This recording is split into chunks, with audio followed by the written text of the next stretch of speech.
ito kaugnay sa, di ba nung nag-viral na video tungkol dun sa pag-agaw daw ni First Lady Lisa Marcos sa wine ni Senator Chis Escudero, di ba? Di ba nangyari yun nung makailan lang? Yung napabalitang agaw wine. Di ba? Nakuha na rin naman natin ang paliwanag ni Senator Chis Escudero. Kailangan din natin kuhanin ang paliwanag ni First Lady Lisa Marcos. Hindi naman pwede yan yung isang side lang, di ba? Kailangan nating ibigay yung side din ng kabila para naman maging patas.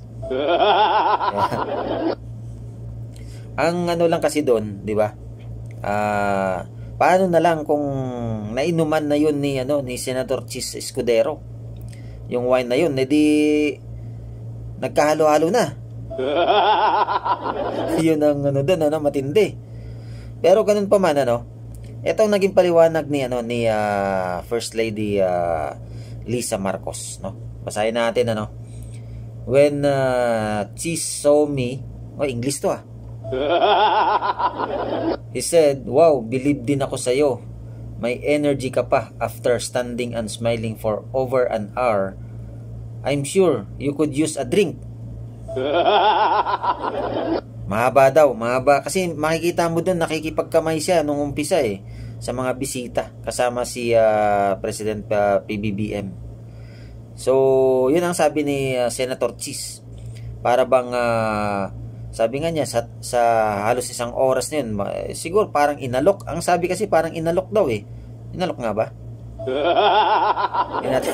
Kasi parang ang lumalabas lang doon parang kinuha lang, di ba? Makikita naman sa video, di ba?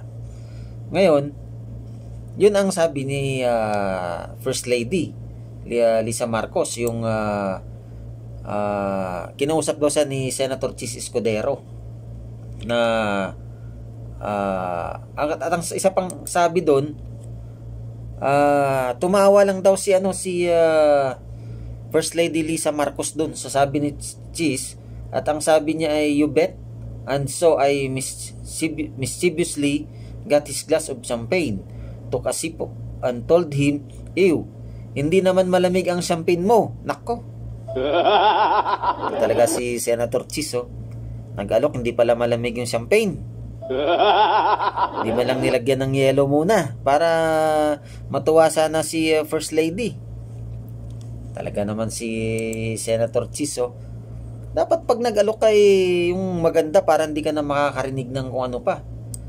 At pagkatapos daw nun ay ang sabi, after I gave his champagne glass back to him, and then he both had a good laugh over that.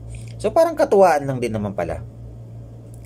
So ang naging issue lang kasi doon ay, di ba, ang party na yun ay Vandunur ba yun? Medyo sosyalin kasi yun, di ba? Mga bisita sila. So may mami-misinterpret nga naman ng mga makakapanood yun. Kalahin mo kukunin mo yung baso ng isa doon. Buti sana kung sa kanto-kanto lang yan Sa kanto-kanto nga sharing talaga Diba? Sharing ng baso. Isang baso lang nga umiikot Pero sa ganyan, medyo hindi nga naman kaaya-aya tingnan pagkadating sa mga opisyalis ng ating gobyerno at sa mga bisita nila, siyempre. Pero yan ang sinabi rito nagtawanan na lang daw sila.